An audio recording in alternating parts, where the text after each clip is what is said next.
The Wings Over New Zealand show is brought to you in association with the Wings Over New Zealand Aviation Forum, New Zealand's #1 aviation discussion forum online. There you'll find discussion on all aspects of New Zealand aviation, from history to current affairs, and thousands of photos covering the Royal New Zealand Air Force, airlines, general aviation, warbird restorations, airshow news, sport aviation, home building, gliding, aviation media, and much, much more.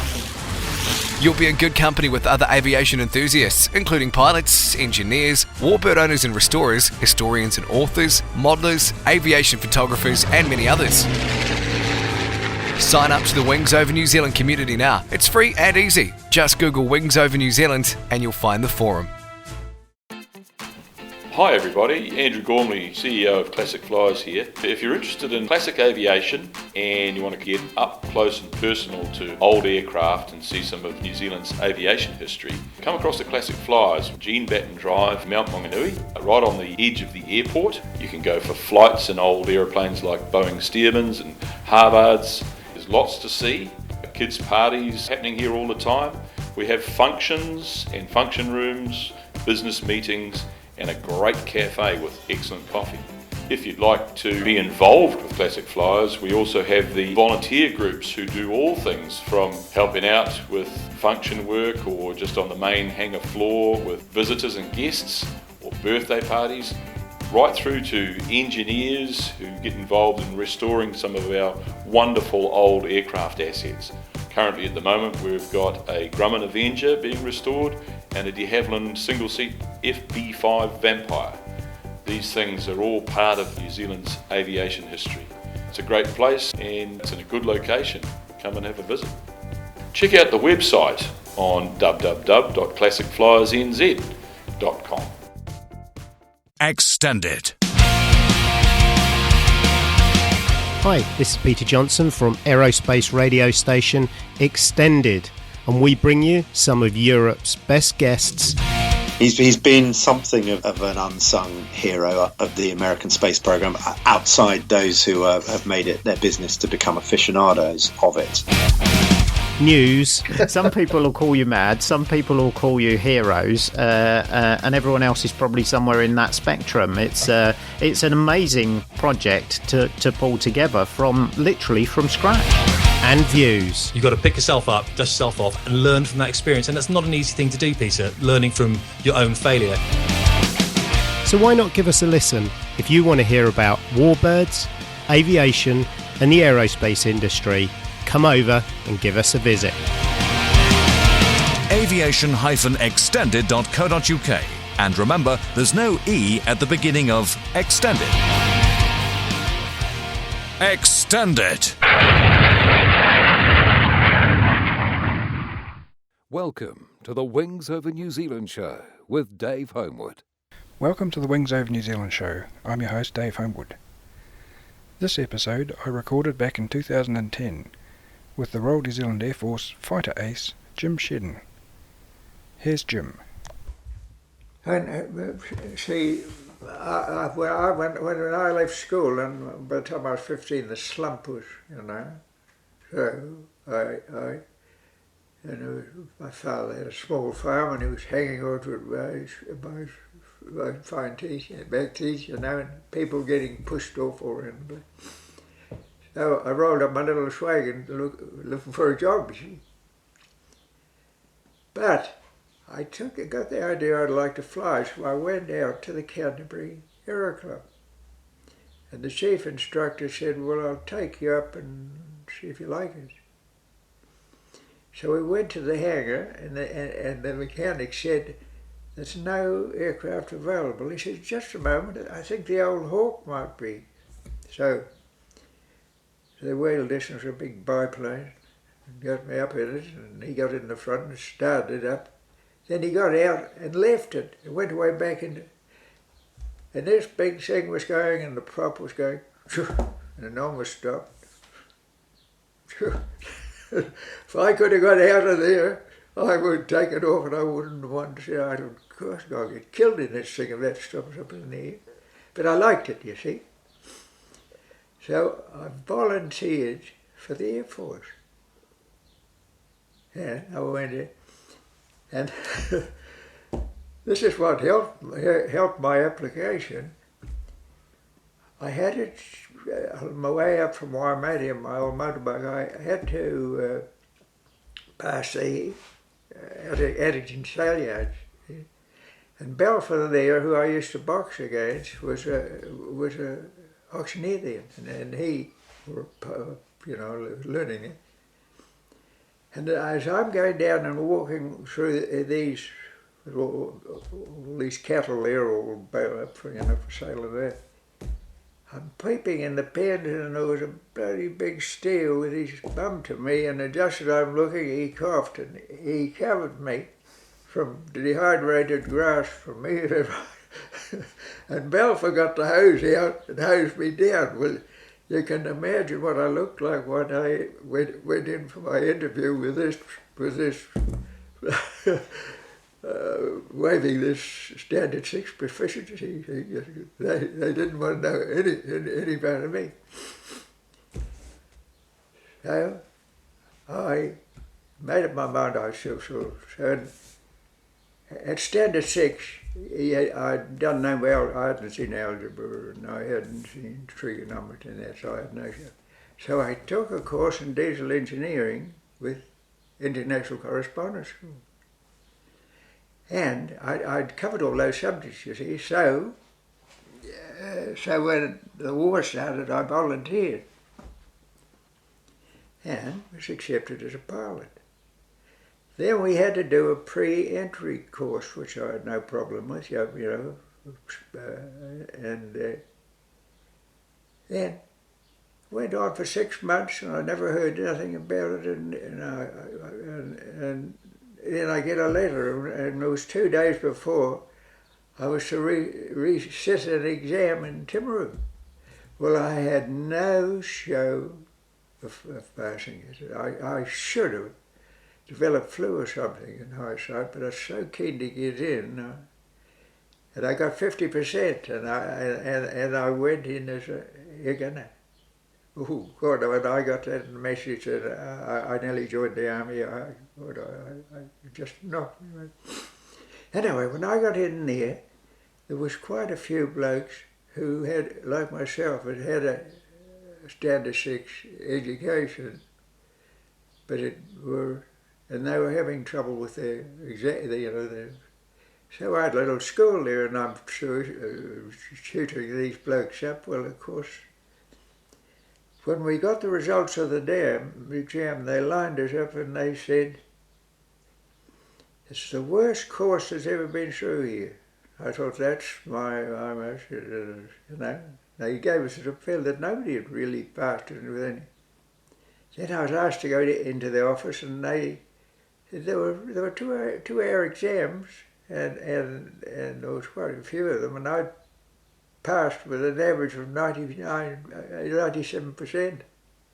So I told them, how I'd come to miss out, and they transferred me. But when I went in there was lots of pilots who hadn't passed at elementary flying, and they had all back there as air gunners and things, so I thought my chances of getting it, but I did anyway. Yeah. Now I went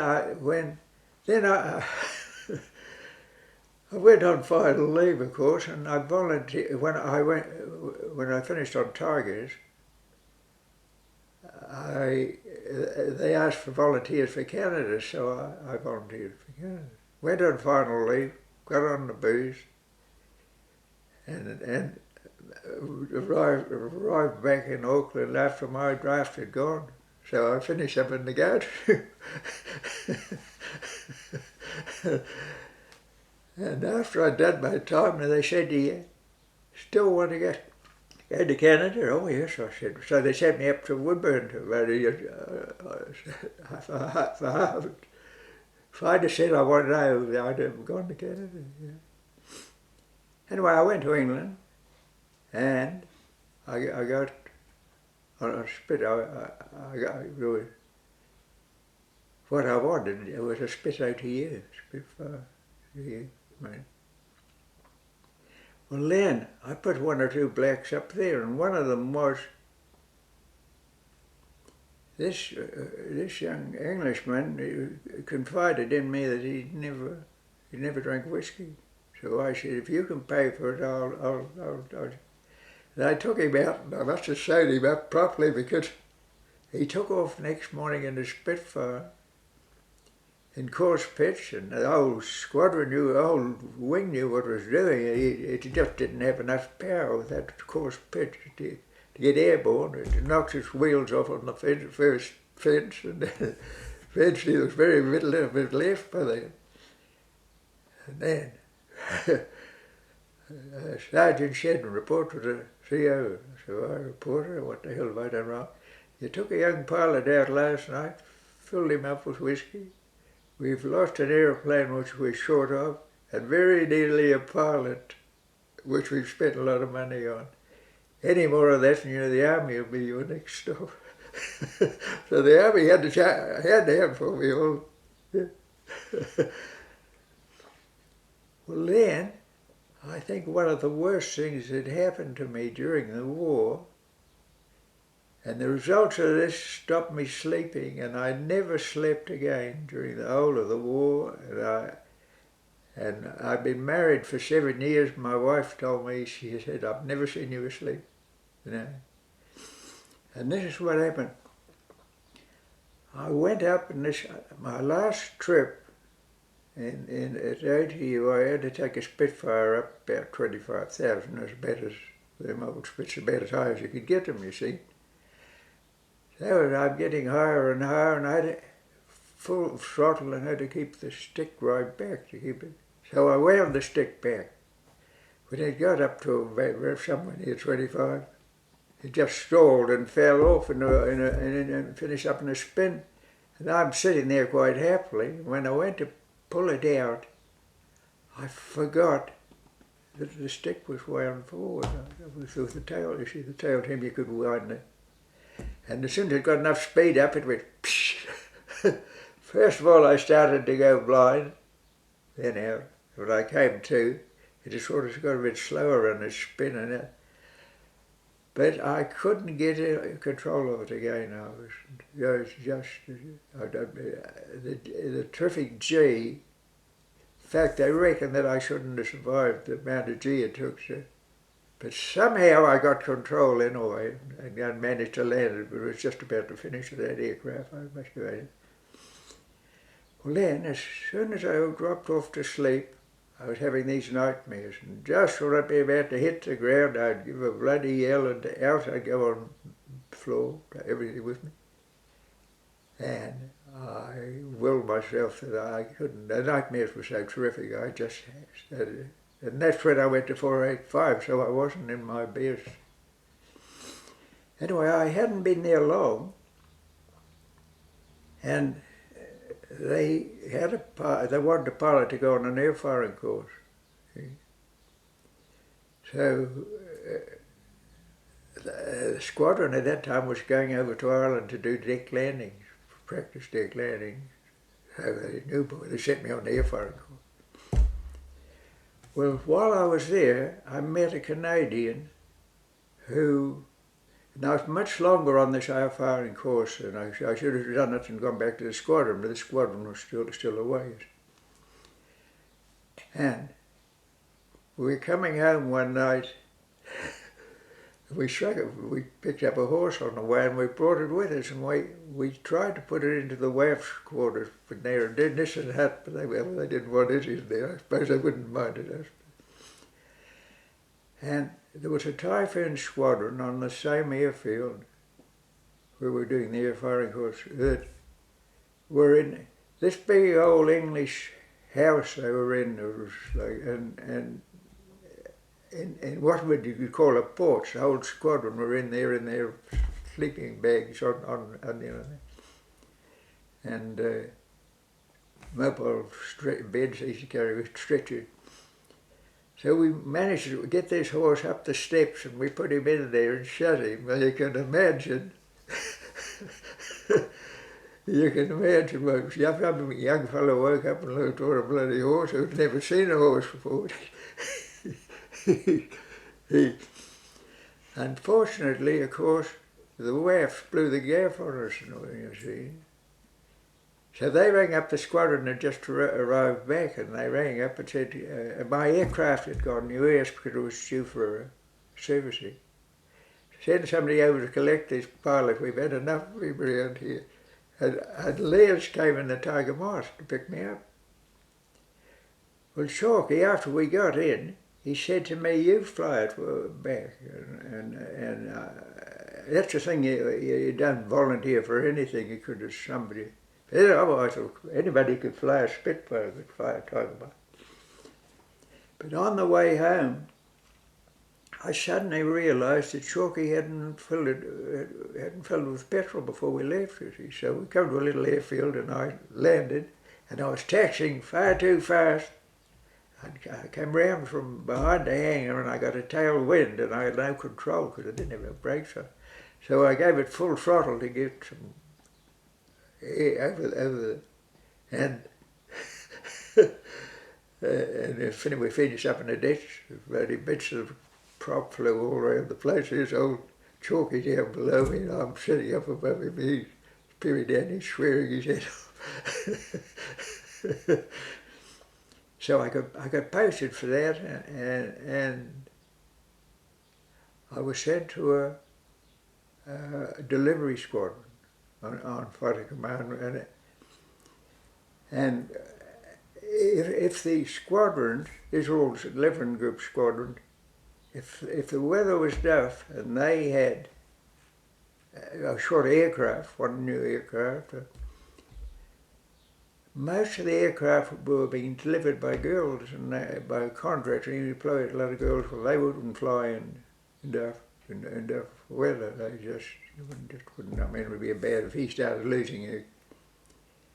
But our flight, I had authority with me that if I went to an airfield to pick up an aircraft, and I considered it was fit to fly, even the group captain in charge couldn't say, he might say, there's no flying here himself, but that didn't apply to me. And we learned to fly in all sorts of weather, you know. So it would be, if I could have planned the war, I couldn't have made a better job of it. Yeah, I go, well, I'd never seen a Typhoon, and they had a terrific bad name. They'd rushed them into service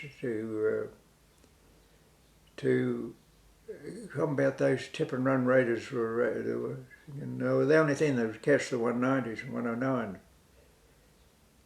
And of course, up on the sheets, pick up a Typhoon and deliver it down to Harrowby. Well, Harrowby. And I'd never seen a Typhoon up to then. And where I picked it up from, of course, there were only ground crew there. There was no pilots to tell me, I shouldn't have. They had a terrific swing and takeoff, the fumes back in the cockpit, just, tails were falling off them in dives. So the Spitfire, they'd ironed all those problems out pre-war, Typhoon.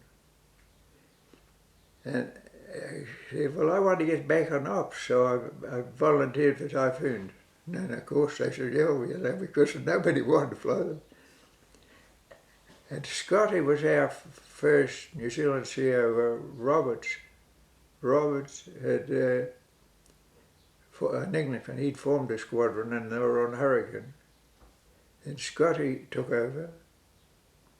And Scotty and I arrived about the same time. There's the sergeant, old Scotty, the squadron leader. And when I went down to see, now, the next thing that happened, my first night in the mess, I thought, well, I better not put up any blacks here, and the bloke Murphy, they were all original pilots for 46, came up to me and he's fiddling my tie. And he said, that's a nice tie you got there, Jim. Well, all I could see was a bloody black tie. Before I could stop him, he set to work with his teeth and he'd chewed the bloody tie off to about here. And in the morning they done me up here, they poked the top down, and when I went into Squadron's office and I stood to attention, the bloody tie so anyway, he never said anything, but Scotty was pretty wide awake. I suppose somebody had briefed him on what had happened. He said, I see you volunteered for Typhoons. He said, at the moment, you and I would be about the only friends the Typhoons have got. Yeah. Well, what was the Typhoon like to fly then? It was all right, but they built the Typhoon and they built the Hurricane and Hawkers, and they built the Typhoon and they built the Tempest. And they'd done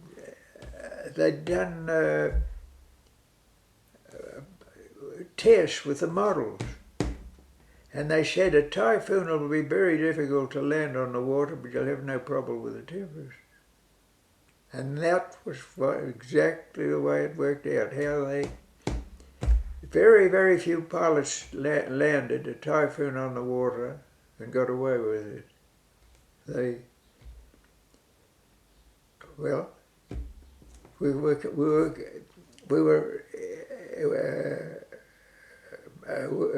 withdrawal cover for some American light bombers, and where we were supposed to meet them over France, they were right on the deck, and Scotty couldn't see them. And the CEO of their outfit said, look, we're under you right now. And so he brought them down low enough that he could see them against it, pick them up, you see, the camouflage. And that meant that we were coming out over the French coast too low. And there was a big bang, flew through my bloody aircraft, and I was on my way down. I was bloody well too low to bail out. And I thought, well, that's my... But you can see a picture on the wall in there, artist's impression of my landing on the wall for it. And they blamed that big radiator that was down on the... You can see it there, look. That was SAM, that's the aircraft I used to fly, a picture of it. And as I landed, I struck a very calm sea, and I could manage to put the tail in first, and as the waves came along the side, and this is a piece of cake, I took the strap, undone my straps, you see. As soon as the water broke over the leading edge of the wings, even though she was slowing over, she just flicked straight on her back, and no straps on. I cut my head, a great gash through there, even though I had a leather helmet on. Knocked me out, of course. When I came to, I was still in the Typhoon, but it was on its way down. And I think what kept me alive was the fact I had my oxygen mask on very tight. Because, well, trying to get that, I still had my helmet on, but I was still attached to the aircraft by the radio, or the telephone lead, and the oxygen.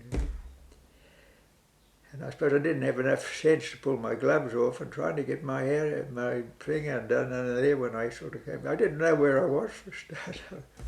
Anyway, I got out and got to the surface. Then, like our parachutes, they told us, and we never had any parachute practice, they said, when you need it, you'll know how it works. And they hadn't given us any practice on getting into a dinghy.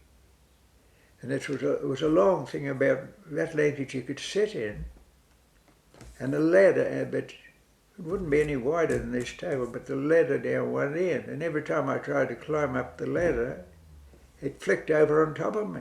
I was down in there, still on the water. And eventually I worked it out if I could push it down under and get it waterlogged again. Well, I drifted up and down all bloody night there off the French coast, you know. Oh God, it was a long night. Every time the moon broke through the clouds, I thought daylight was coming. And they come out and picked me up next morning. And they had 486 of Squadron up there, and then 197. They have a whole army of aircraft, so that the very fighters wouldn't, because we were riding quite near. And we got in the Walrus, and the sea had got up pretty rough. And as the Walrus came up to me, one moment I was down in the trough near this Walrus, and the next thing we see. But how the pilot of the Walrus manoeuvred, so somehow we got us both on the same level, and his air gunner reached out with a long grappling hook and hooked me, you know, like you land a fish.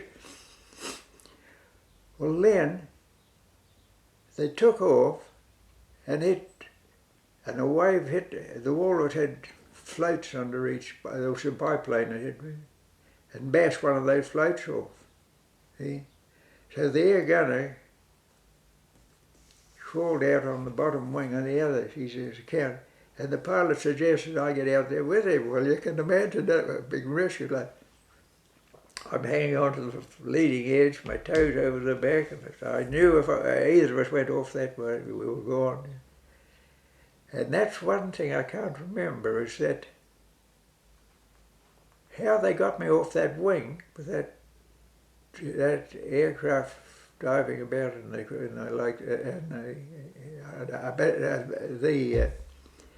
the rescuers, they suspected they might have problems, so they started an air sea rescue boat too, and so it had turned up, and how it got me off the wing there, I don't know.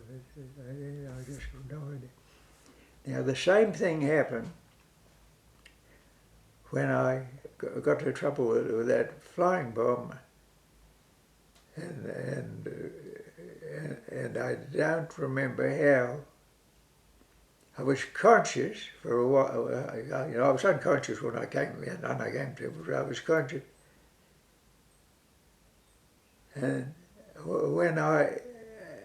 then I must have drifted off, because when I came to, I was in a bed in the hospital. This is one day. No indication of how being in an ambulance. So what happened there? Did you crash? Hey? What happened? Did you actually crash or something there? I crashed off the French coast. Yeah, a flak, you know, off the shore. You see, we were too low and we got the light flag. Oh, okay, yeah. You mentioned the flying bomb though. What was? Oh no. When the next. I eventually got up to the stage where I was commissioned on 406, but my commission hadn't come through, and I'd been notified, but it hadn't been finalised yet. And if you're in a wing landing, you've all been that might have 3 squadrons, or 2 squadrons, or if your squadron's been out and been held up so that you're getting short of petrol on the way back, or you landed. There was usually the CO and these 3 blokes behind him, and then one left wing, and he had 3 back. And you landed one behind the other. And so, but Scotty wasn't our share then. This was after Scotty left it. And as you land at that long runway at Tangmere, you ran the full distance. You didn't you kept your tail up till you got well halfway down, and you know. So by the time you were just started your run, the next flight was in behind you. Seemed to hold that. That's the way you come down the street. And I ran into my mate, Jimmy Wilson, and I carved his aircraft up right up to the farmer plating, and all he had was so, next morning I'm up before the group. Now, I knew I'd done everything right. Jim should never have been there. Well, I went up before the groupie next morning, and as I got to his office, he rushed out and he said, "I'll be back, stay there," and away he went, and he was in a hell of a mood when he got back. There'd been a squadron of Spits had landed. One had done what I'd done, and about 3 more had piled in behind him, and he said, "What you done was bad enough, but that was just plain sabotage," and he wouldn't listen to me.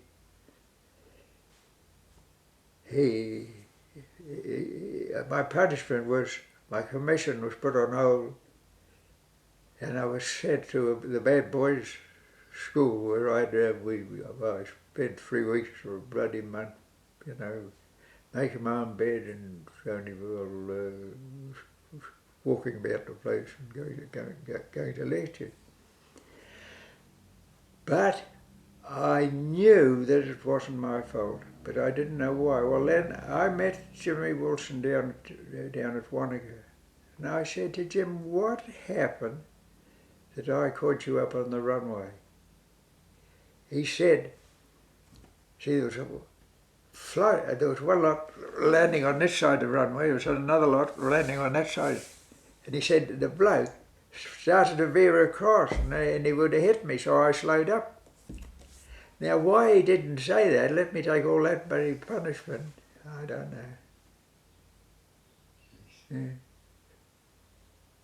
But everything, see, well, from the time I left England, I was never away from operational aircraft. I was like old battle bitten Brits we were, and then Spitfires, Typhoons, Tempest, and after Spitfires were all tropical aircraft we were delivering and all sorts of ways, Spitfires and Hurry and you name it, we had to deliver them, regardless of the weather.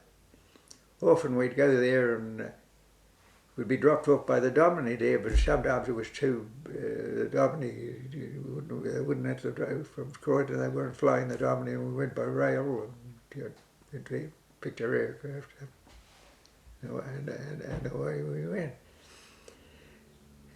But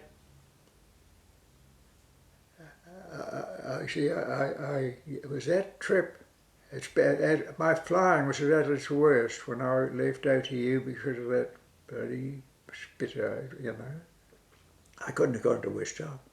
Man, they weren't very impressed with the little bit of flying I'd done, and then I had to wreck this target. But I was never away from bloody operational aircraft. And then from there, I went on the Typhoons as a flight sergeant, and then we got the Tempest, and we got the Tempest just as the flying bombs were starting, and that was just about before D-Day. We done it. As with the Typhoons, when we first got them, they were getting overspeed. And we were practicing flying at night because we were going to be one of the first squadrons over the beaches on D-Day. And we had to be there at daylight, you see. But however, the flying, and so we lost 1 or 2 blokes, with their motors packed up at night and on the Tempest. But they ironed that out eventually anyway. Well, we flew. We were over there in the first morning, and then we never done any more on the beaches. We were held back in England to fly because the Tempest was the only thing that would catch the flying bomb. And how I come to crash in it was I'd shot a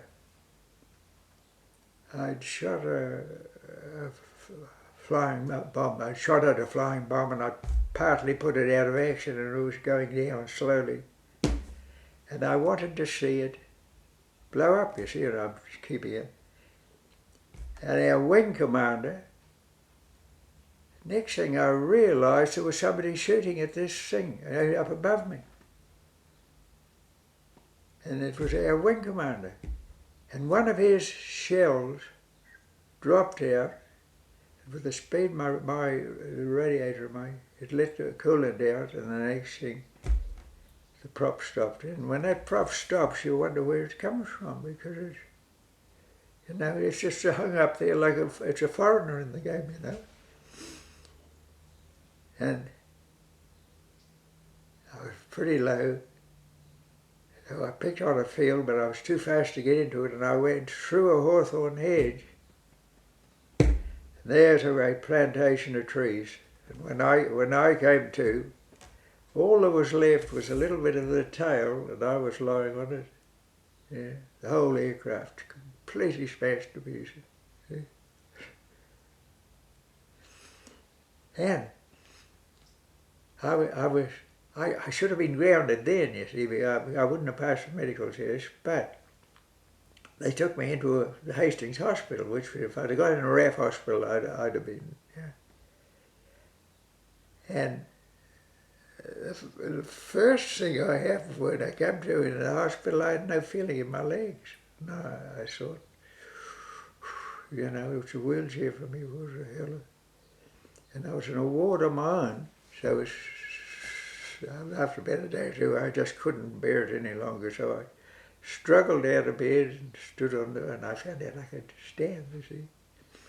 So each night, I used to go for a bit of a walk, hang onto the bed until I got big without it.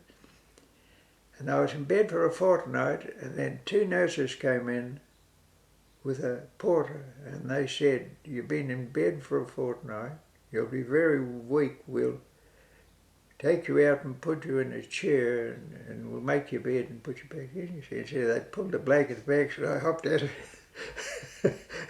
They couldn't bloody believe it. Gee. And I married a nurse from that. She wasn't one of those nurses. And I used to have her on about it afterwards. And she said, "We knew all the time, but they weren't bringing me bedpans and all the bloody rest of it if they knew I was." Anyway, anyway, they said you're fit for a discharge, and I rang the squadron up and asked them to come and pick me up, and they did pick me up. And that night we went to the local pub, and I'm trying to drink my usual, and I'm outside, and I fell over and couldn't get up. You see, I had too much. And a flying bomb was coming over, and all my bloody mates tried to look at it, and one bugger would piss on me, and another bloody jugger, and anyway, the next day, I took up a Tempest just to see if I could still fly it. I just got up high enough not to be able to bail out, and there's the prop stuck up in front of me again, and I'm on my way down. And I'm knocking over trees and God knows what, and I got out without a scratch. Yeah. And what had happened, an oil pipe had broken on takeoff.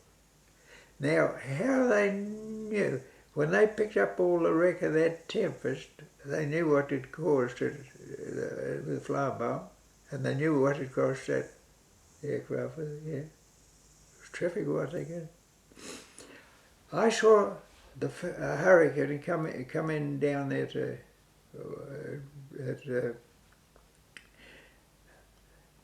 the museum, and they brought it in on a truck and they tipped it out, and they'd come down from Russia, and you couldn't, that was old Tim's gang, you know, you could hardly recognise an aircraft, you know, that aircraft was flying again. They put it back, got it back on it, got bits and pieces and made bits for it. And Dusty Miller was, and Jim McCaw were both tied in Wanaka, and they were showing people through, and Dusty found the number on it, and he'd originally flown that aircraft in England. Wow. Yeah. right. It was right. Yeah. But the Tempest was a nice aircraft to fly. It was but you see, I got to be CO'd in the closing stages of the war, and then we were in the Army of Occupation. But oh God, that was boring after the war.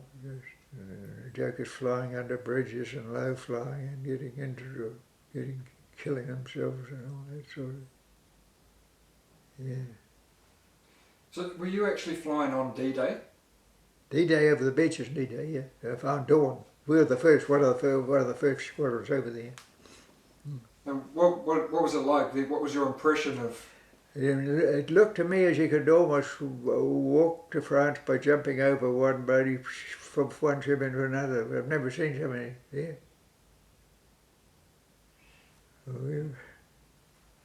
And what about the actual air-to-air combat stuff?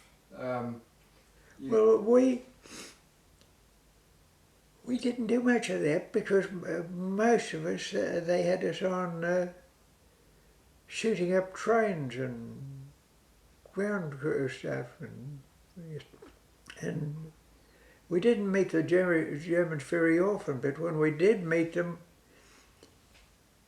see, we had a wing of Tempest, which was 3 squadrons, and if they just sent us out, like during the war, they sent a wing out together, but to keep the trains from moving, they only sent one squadron.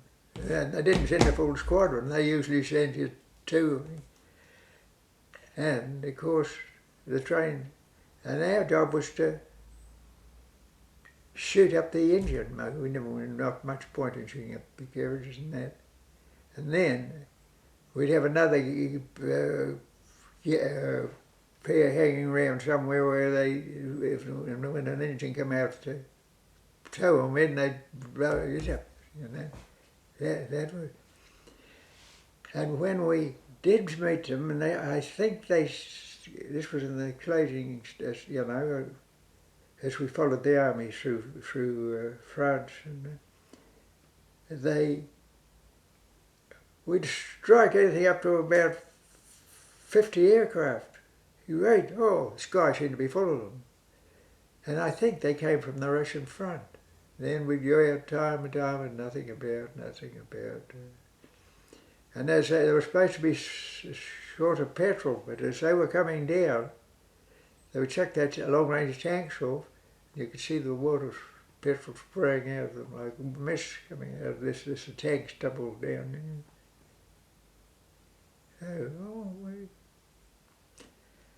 But we didn't have that many losses. We had a few. Mostly flak traps were what caught us mostly. That's what got Spike Humbers. Luckily I never went on rest. With my various in the hospital and that, I managed to stretch out and then from the time I joined 406 as a flight sergeant, I never went on rest right through until I finished up as a CO. But those that did, they usually took them away for 6 months and they had them instructors, which was a pretty dangerous job to do. And when they came back, the war had sort of got away from them, and they were suckers for these flak traps. Old Spike. And Spike was one of the quickest thinking pilots. His mind was like clockwork. Shooting at boats, and flak hit his elevators, must have locked it, and chucked him straight over on his back, and he thought so very quickly that he wound that with used the tail trim to get some control and rolled up when he was upside down. That. Anyway, this is what happened to Spike. The squadron was out. Taylor Cannon was the his understudy, and Taylor had the squadron out, and there was two or three of us on the ground, and Spike had married an English girl, and she was in the hospital, and she was seen having a youngster at the time, and Spike was in his best blues, and he was waiting for the ensign to pick him up and take him down to Brussels and Dakota. He said, let's go for a fly over in Germany, when in low land, where we might catch an odd Jerry aircraft about. So we took two new boys with us, and we went through the cloud, and we flew just above this, a fairly low cloud, and we came down through the cloud, and we were coming back on the deck, and if we come over the Dortmund-Ems Canal, on the side, the nearest side to us, there was a barge there, and it had flak trap written all over it, you know, it was just sitting there. And Spike, barges, and up he went. We turned, and I knew what he was going to do. He turned that quick that the two new chums didn't even know what was on. They finished up on their own back in England. And down we went. And I was just a wee bit behind the Spike. And I don't know whether it was rocket flak, but he started shooting, and he just came up in the air. And as I was level with him, I seen his aircraft go down straight into the mud, which I thought was on the very edge of the canal. But there was that much flak around, I suppose I wasn't capable of thinking a hell of a lot. But then, the next thing I hear that he'd got his aircraft up, and they got his wedding ring off and it sent it to his wife. Well, I thought if he went in on the edge of the canal, there's no way they could have got him up. They'd had to drain the hose, just shut all the water off in the canal. And I knew as Spike was getting hit, my aircraft took a bloody pasting and started to, and it must have been rocket flak again, because we didn't have anti-G cap, and the motor sort of cut, and I thought and I called up and said I was forced landing. These two blokes got back, you see, and said we'd both had it. But I could turn down the canal. Well, I knew if Spike had gone in on the edge of the canal,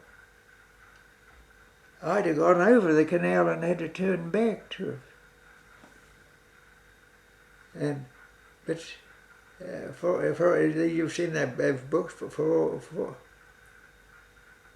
that came out. They've listed every person in the two wars, where they're buried and all the rest. And a farmer there that owned that bit of land on the edge said it had been. I read it in those books in there. The land had been all underwater, there had been floods. And I'd gone into these soft, Spike had gone into well away from the ground, you know, far enough away anyway that they could get his body up in the plane. That was a spud. Taylor Cannon was the same, you know. Taylor done he was there that night when they chopped my tie off. He'd served his first original member. And I'd taken the squadron out in the morning, and we struck a whole lot of aircraft. You know, I suppose the army were pushing them and they were retreating. And we started, the first four we blew up with one on either end of it, so that, and then we were, and all these German soldiers got out, you know, like a mob of sheep, whatever. They all went into it looked like a canal, empty canal on the. So we didn't worry about them, but some bloke must have taken a machine gunning with him. He started shooting at us, and what we just went down the canal, and there was no more shooting. And Hyphen was going to take the squadron out now, and we were telling him, and I remember standing on his wing and saying, "Sir, there's nothing left there to burn, don't go back." But he went back.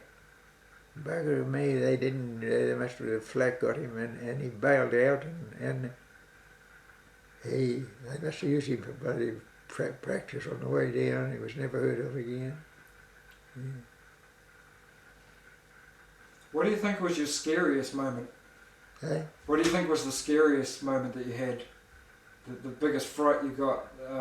I guess not talking about your spin and that, but maybe... Yeah, the nearest squeak I had. Yeah. Yeah.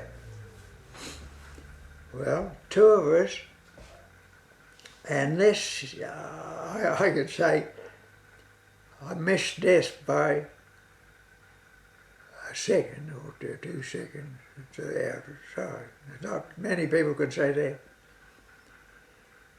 Two of us, and they'd got information about a rail car that the Jerrys were using in Northern Holland, and there was a bloke used to travel on it that they wanted, must have been resistant, they wanted to bump off. Our job was to, and the Germans were pretty regular. If they'd done a thing once, they'd done it for. So if we were there at a certain time, we'd intercept that rail car. Well, we were there, but the rail car didn't turn up. And we were flying around pretty low down. It was a nice sunny day, and there was no flak about or anything. And as we were to look, you see, your aircraft would be like that. He should be wing up and down, you know. And as we started on our trip back and started to pick up speed, this whistling started in the cockpit. There's somebody blowing a whistle, and I switched the radio off, and no, it didn't make any difference. So I said to the ground crew when I got back, "See what's causing that?" And one of them come in with that, and it looked like a shell for a service rifle, like again. And it had gone. And he said, "We can't work out how this went through the cockpit and missed you." And we looked, and it had gone in my battle dress, across, almost touched my bloody skin, it had gone out, and it was in the, 1 second further ahead, and he shot down a pilot in the Tempest and the one bloody. Yeah. Crazy. It's amazing. Yeah, you have any questions? I'm just trying to think. You've covered a lot of it. You became an ace, didn't you? Mm-hmm. Do you kind of like that connotation, the term? Are you comfortable with that? I know some of the aces aren't. Comfortable with what? Are you comfortable with the term ace, being an ace, a fighter ace, with the kills, the 5 kills, or? Yeah.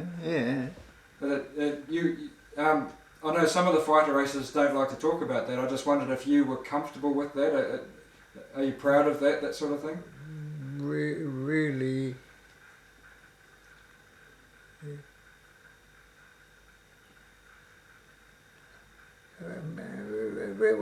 Really, when we the ones we did get, we didn't have to work very hard for them.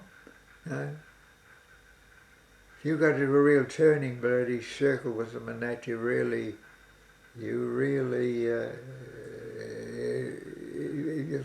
your life was your first thing, and I didn't even worry about the other bloke keep me out of his way. Yeah.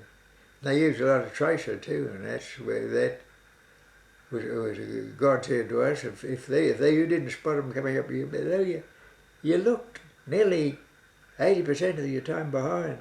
All the rest, and with all those instruments you had, you just ran your eye across them, and if an oil gauge was playing up or anything, it seemed to just stick out.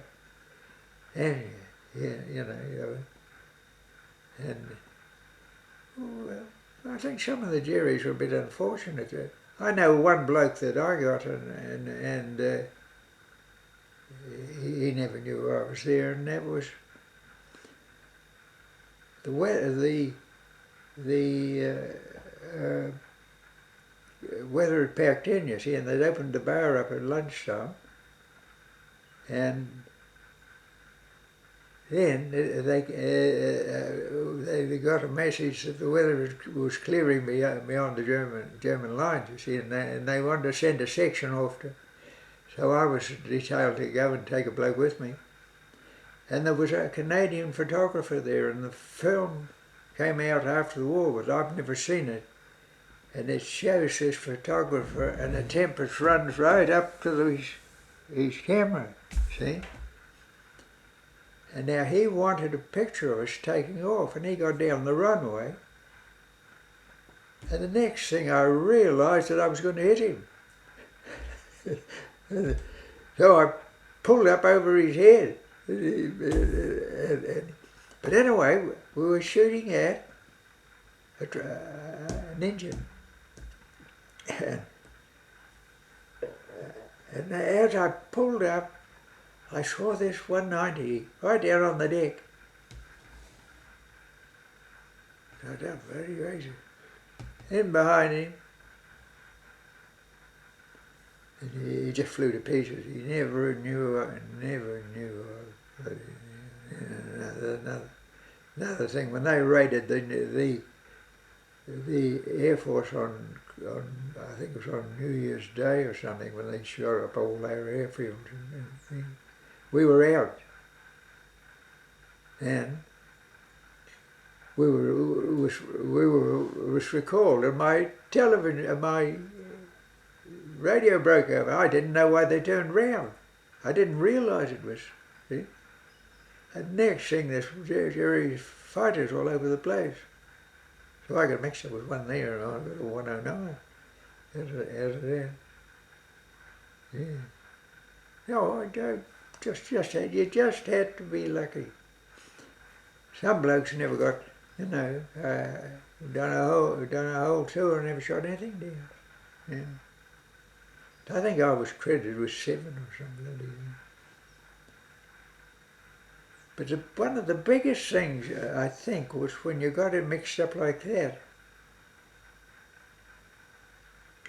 is to remember which direction to fly in, because all your compass and everything was toppled, you see. You wouldn't have a bloody clue, and you could be flying into Germany.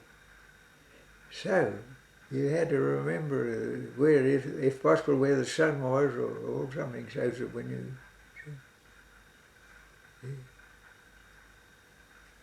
Yeah. I think he had a pretty... But I think one of the things that stood to me was how quickly I reacted. My father was like that. To think was just to react. I just didn't have... My mind just worked like clockwork, Yeah. You were telling me earlier that your brother was also in the Air Force. Can you tell me a little bit about that? What's that? You told me earlier your brother was in the Air Force. Can you tell me a bit about him? Yeah, well, that's what they wanted to know all about in this. See, he saw me doing the international correspondence course, and he done it too, you see. And he volunteered as a pilot, and he got the name of Altitude Alec. And how he got that was the instructor sent him off in the Tiger to do aerobatics. But when you first start doing aerobatics, the ground seems awful close to you, And the instructor was a fairly big fella. he took off to follow Alec, but eventually Alec was still heading away up, and the old instructor's aircraft, we couldn't count him up any higher, so they called him Altitude Alec. He had no trouble with the Tigers, but he couldn't for some reason land the Oxford. He had trouble with the twins. So they remustered him to bomb him. And that is the worst, that is a job he should never have had. Because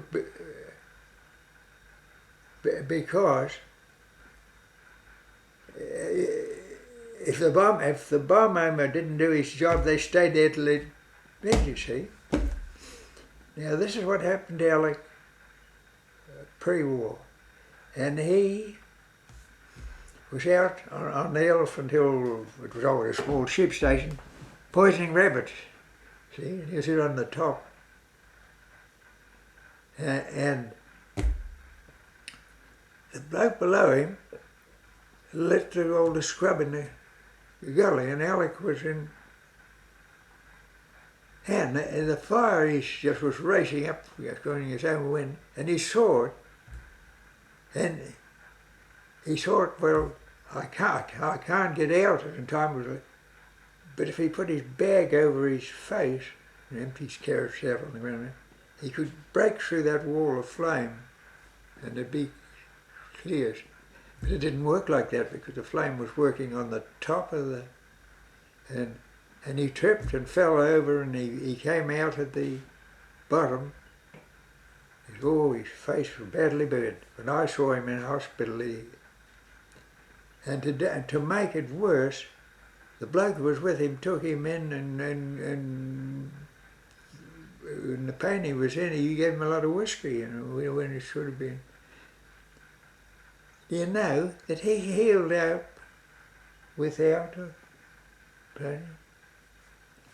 Anyway, Alec and I were out, and we were using carbides on fish. You put the carbide in the bottle, and you put the water in and plug it, then chuck it in, and the explosion would bring the fish to the top, you see. So,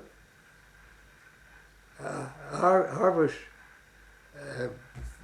in charge of the carbides and the plugging, and Alec had the bottle, and as I went to walk away, he's standing there looking at it. And then I rushed back to him. What a hell of a struggle I had to get that bottle off him. And I just got in the water and up it went. And I said to him, Alec, what the hell are you trying to commit suicide? He said, all I could see was that fire racing at me. Well, imagine if he got over Berlin and the fire affected him that way with all the fires down beneath it, and they tried to hang around till he... He said, well, a bomb aimer would have been the last job he should have had. Yeah. And obviously he was shot down, was he? And he was unlucky in that he joined up with a Canadian crew. But the night he was supposed to do his first trip, the Canadian crew's captain was US or something, and Alec went and made up a spare in an English where the bomb aimer was out of action. Now, they were all killed that night. That Canadian crew with a new bomb aimer went right through, done a tour and went back to Canada. Now, Uncle Alec was killed in the First World War, and he's buried over in France or wherever they got him. The last I saw of him was Passchendaele, when that big last push there, and they saw him in what was left of him in the barbed wire. And that is right back through Scottish history. Alexandra has been a fatal name in the Sheddan family. It's always, they've all died young and all died violently. It's ever had that name. Yeah. Mother said, when she said goodbye, because I went before Alec, she said, Jim will be back. His hand was so cold when I said goodbye to him, I knew I wouldn't see him again. And she was Irish enough to be suspicious a little bit. My father was Scotch. And with the Air Force thing, do you think you'd do it all again? Hey? With the Air Force, do you think you'd do it all again if you could do it over? I mean, I enjoyed it, but I know that I'd never go through that again without it. Like I just had to be dead. I wouldn't be that lucky again. No, I think it might. Yeah. I was just dead lucky. That was the Wings Over New Zealand show with Dave Homewood.